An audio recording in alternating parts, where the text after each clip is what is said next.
Welcome to part 3 of the Textile Heritage Museum's Founders Day video series. Today we are going to be talking about changes to the textile industry in the 20th century, which modernized and forever changed textile production in the South. The textile industry and Mill Village culture had been developing steadily in the South since the mid to late 1800s, but the advent of World War I in 1914 marked a turning point. War in Europe created an unprecedented demand for American textiles, and North Carolinian mills expanded accordingly to meet that demand. The number of textile mills increased alongside the number of workers.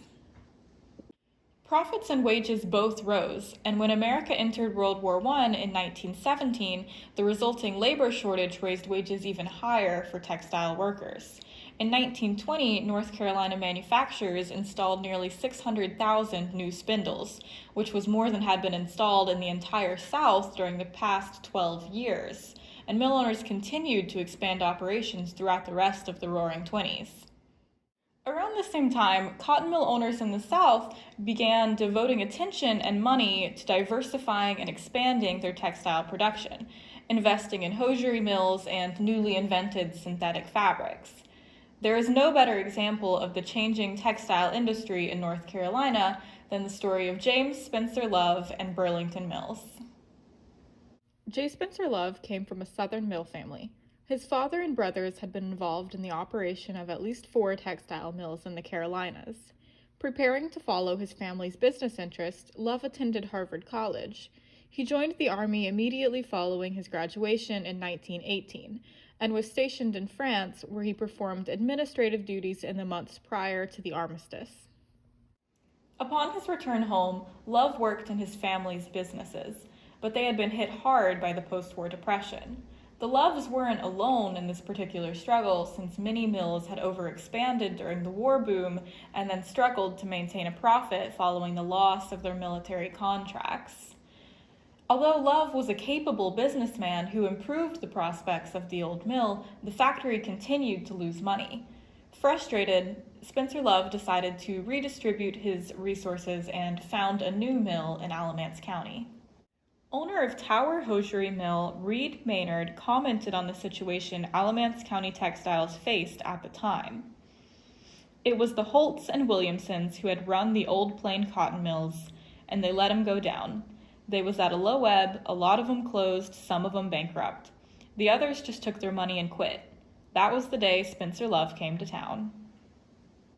Love's project began with the construction of Burlington Mills and its associated village, Piedmont Heights, composed of a mill complex, warehouses, and 70 mill houses.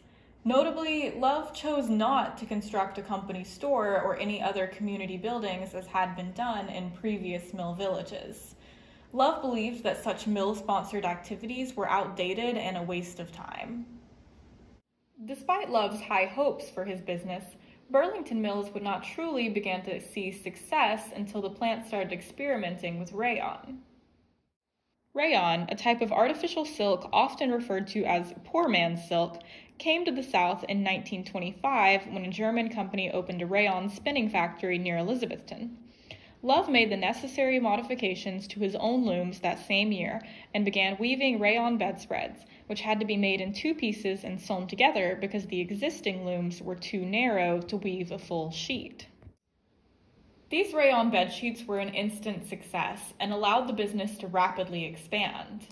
Love began to build new mills as well as buy up some of the struggling cotton mills in the area.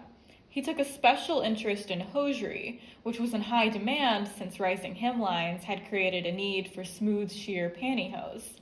By 1936, Burlington Mills had become the largest weaver of rayon in the United States and was operating 9 plants in 22 communities. At the same time as J. Spencer Love was consolidating mills and money, mill workers across the country were growing more and more frustrated. The post-war pressure to maximize production and profit meant that mill workers were being asked to operate more machines than ever before, faster than ever before, often for less money. The rising hemlines of 1920s fashion only added to the pressure on fabric production, since less cotton fabric was needed for skirts. These conditions were known as the stretch out among workers. The stretch out accentuated the already difficult living conditions in cotton mills and brought employees to their breaking points.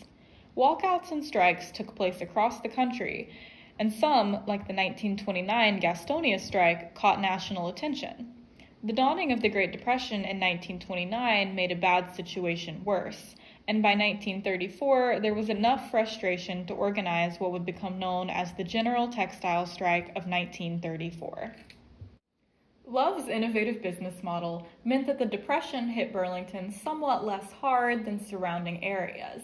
The success of the hosiery industry in particular led many to believe that the strike wouldn't reach Burlington. However, while hosiery workers often enjoyed full wages during the Depression, cotton mill workers were laid off and faced wage cuts. So the strike did come to Burlington on September 5, 1934. The events of the following weeks deserve a video of their own, but ultimately resulted in little change in the policies of Burlington Mills.